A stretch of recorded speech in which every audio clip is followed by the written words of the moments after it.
Yo, YouTube, what's going on, everyone? If you're having a hard time making decisions, making plays, knowing when to push, knowing when to hold a team, and overall game sense and game knowledge, have no fear because today we are going to go over all of that and more in detail. If that sounds interesting to you, then stick around because we're going to get to that right now.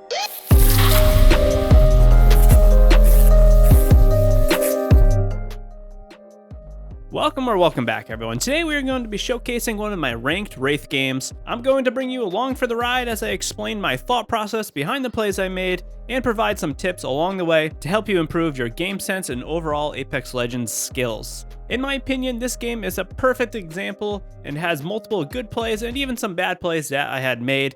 Highlighting some of these poor decisions that I made is also a good way to learn, not just for you, but also for myself as I want to continue to improve. If this video is helpful or insightful, hit that like button. Your support is greatly appreciated.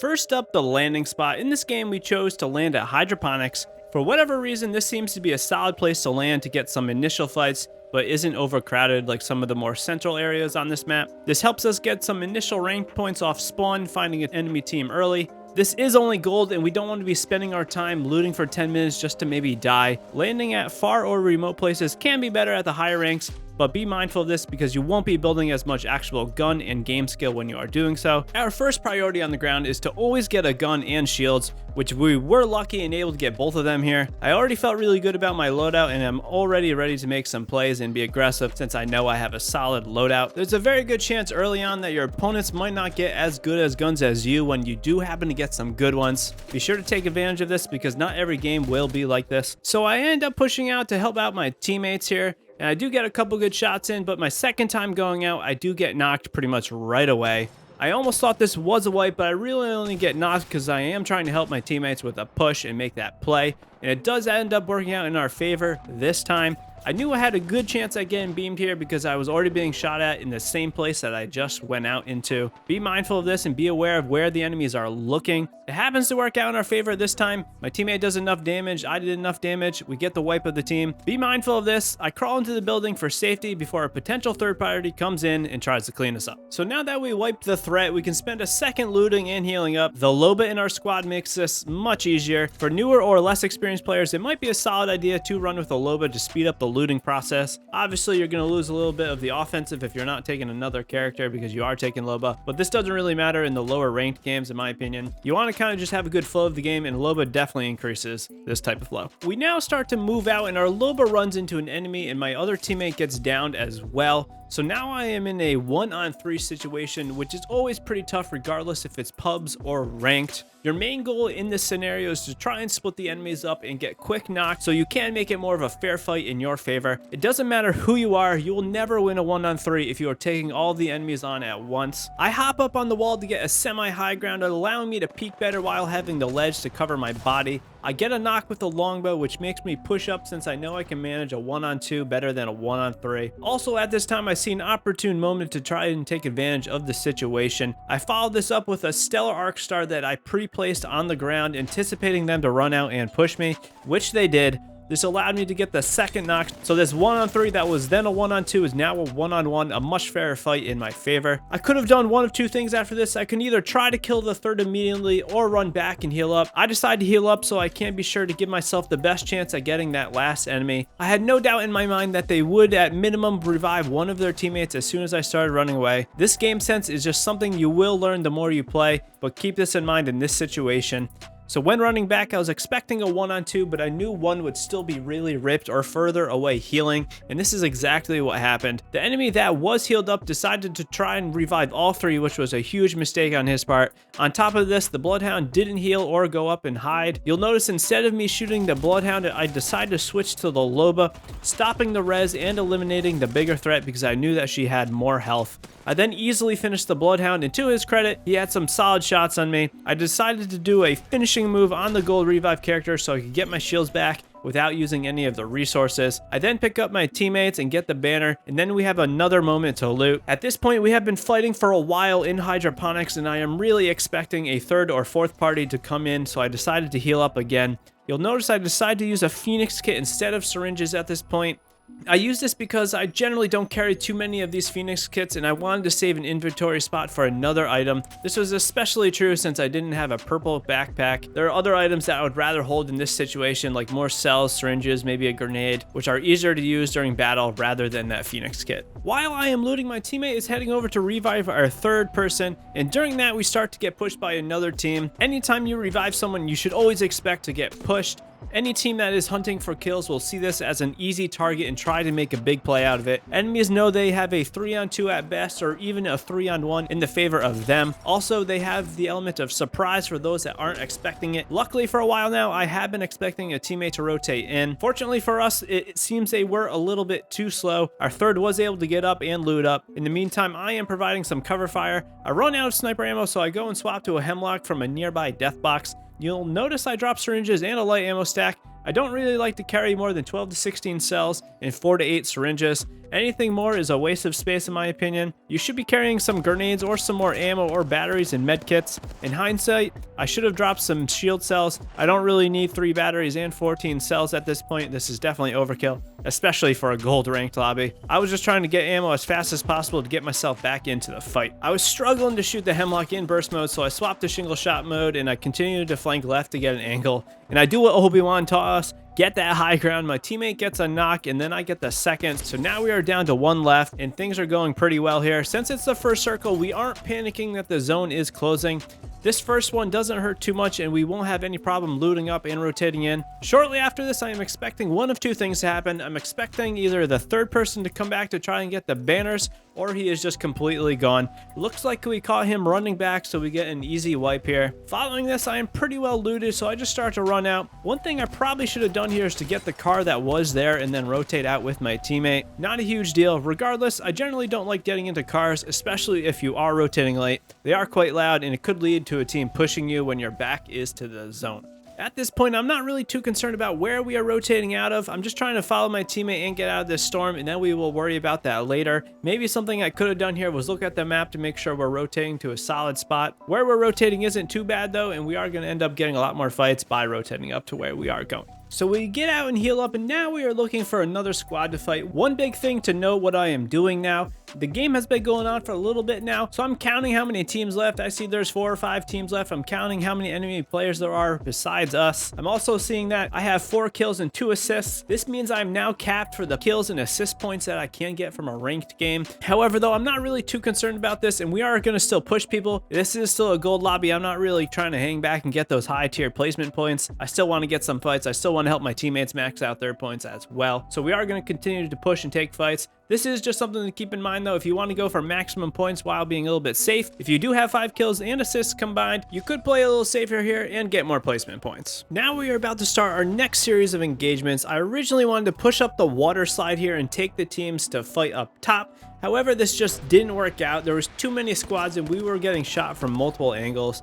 I decided to pop my portal and Q to get out of there. Unfortunately, we got separated from one of our teammates and they got beamed and eliminated. The Loba and I kept healing and backing up. We sent some Revenant Ultimate players back. During this, we're really just trying to get a hold on the situation. We're not trying to panic since we lost a teammate. We kind of want to just get this little bit of safety net around us, make sure people know that we're there, make sure people aren't pushing into us, kind of standing our ground at this point. We are also being mindful of the circle at this point, knowing that it is about 30 seconds till we have to run in and get out of there. I then decided to take my portal, which is a huge risky play, not knowing if anything is above us or being contested or where enemies are, but I want to make the play for the banner. On top of this, we do need to rotate out of the zone, and this does help us do it a little bit quicker. So we weren't left with too many other choices. I snagged the banner, and I then see an enemy is not trying to take a portal. A good thing to do up to a portal if an enemy is trying to crawl through or walk through is to throw a thermite on it. This will cause them to burn if they do step in. I unfortunately was a little bit too slow to land that thermite on that portal and get some damage on the down player. And at this time, I'm kind of just forgetting about him. I'm trying to get up the hill, get away from the zone. We have a huge hill to go up, and all during this, we are getting shot in the back. During me getting shot in the back, I end up just deciding to heal up by using a battery, even though I am taking a decent amount of storm damage at this time. Panic is definitely starting to set in a little bit, but I try to keep my cool, and I run up the right side of the area here. I healed a full before going back for my teammate's banner because he ends up going left and gets knocked here, which is unfortunate.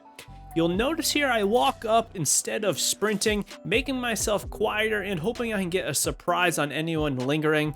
I take my 3 times off expecting for a close range battle in the building. This doesn't happen, so I put that back on when I get to the roof. It seems semi-clear, so I decide to make a rotation for the banner, and then I just rotate out of there. I can see it's a full squad in the building, and I'm so tempted to go shoot them while they're in there, but I just decide not to. I cut our losses there, and I know I'm probably not going to be able to take a 3-on-1 in this open area. I play it safe, and I end up going for the revives. You'll see I slide down the hill here, and I pop my Q at the same time. This is a good thing to do as a Wraith. You have that momentum from sliding downhill, so the slowdown of the Q doesn't affect you quite as much. I revive my teammates, but they do eventually get picked as we try rotating away. Again, just like I said earlier, we are expecting a team to hop on us as we revive someone, especially late in the game like this. We are now getting into the end game, so I'm trying to figure out how many teams are left and where are those teams. On top of this, I want to get the high ground. I want to be in a power position. I want to be in the center of the circle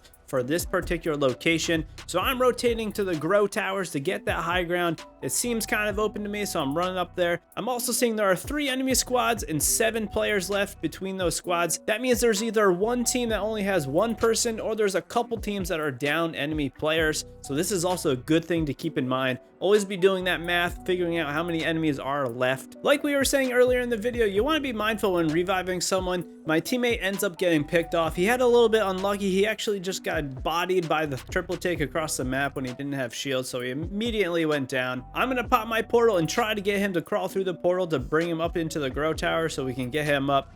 I end up being just a second too late. However, I am still able to get his banner, so maybe we can get him at the final revive spot. So this is something just to keep in mind. If you are playing Wraith, you can use that portal to kind of get enemies to crawl into it and revive them in a safe location. Unfortunately, it didn't work out in this point, but at least we got the banner. Upon returning through the portal, we are getting pushed. My teammate goes down as I am able to get a knock, which is extremely fortunate. Keep in mind here, I'm trying my best to keep that high ground and separate the enemies up so I can have one-on-ones like we were having earlier. I'm able to get one of the enemies with great hemlock shots, and I then follow it up on the second, who doesn't expect me to be peeking down the stairs, or they don't know where I am. As this is happening, the third is trying to revive the first knocked enemy. I immediately push, and before they know it, it's too late. I'm already in a power spot and have the drop on him. I had some poor massive shots, which did give him a moment to actually get me, but he failed to do so. You'll see I'm using the pill here to provide myself with some cover to get that clutch battery off. I'm moving up and down, left and right, trying to stay mobile and unpredictable as I heal. All during this, my teammate is providing crucial comms to where they are located, and I'm able to finish this last guy in another 1-on-3 situation. This would not have been possible at all, though, without my teammate's comms, without my teammate distracting them when they first initially pushed us, so it was still a team effort even though I was the actual one to do the killing. We are looting up here. My teammate is looting up since he didn't really get to do so from the previous engagement, since he was actually just revived, and we were actually able to get the last member of our team up again, which is awesome because he does have some time to loot up as well. Even though we were able to get that teammate up, we do not have much time. We are now trying to find where we can go to get the best positioning for the final circle in the last 2 teams. We know there's a team in the grow tower. We can hear them, so we know where one team is. We're not really sure where the other one is. At this point, I'm starting to think that it is like a solo or a duo, or 2 duos that we're fighting, or a trio and a solo. Some sort of combination where it's not 2 other full teams, because we should be hearing some other fighting, or they should be jumping on us. I'm dropping some of my heals for my teammates. The Loba actually drops another ultimate for our teammate that was just revived, which does allow him to get some loot, which is awesome. He's actually now a 3rd member of the squad that can do something here at the end game, even though he just got revived. This is when Loba really comes in clutch. Also, at this point, I'm analyzing the last circle, trying to figure out where we want to go. I see that the building over on the side is in, and this is where we are going to want to head to. But first, we're kind of just waiting a little bit, trying to find out where that last team is, since we are not still sure where they are. Time does run out, so what do? I drop that portal again and rotate us in nice and efficiently, get us into the building. My teammates are able to do that safely without taking any damage. All during this, we are still trying to kind of injure the people that are up on the grow tower, show them that we're not a team that they maybe want to push, where you want to soften them up as well, use up their shields and healing. It's not a bad thing to do a lot of this damage to the enemies. But there is something you should keep in mind when you are trying to peek enemies like this. You do not want to get picked so hard that you get down really low. If someone hits like 150 on me, that might cause them to push me, and then I'm in a situation where we are getting pushed and our back is up against the wall. so you don't want to get picked too much. You definitely want to keep selling up if you are getting hit little by little, so just keep that in mind as well. Again, at this point, I still don't know where the third team is, which is again making me feel like it is a solo out there. I already know now that there's 3 people on the grow tower, so it kind of seems like we have a trio and a solo. The team on the grow tower does have the ultimate height, and honestly, they should have made a big play on us. I'm not quite sure why they didn't do so. Maybe they wanted to kind of keep it safe. Regardless, it doesn't really matter because I already know that they're probably a less skilled team. The fact that they aren't doing any big plays, they are being a little bit more afraid.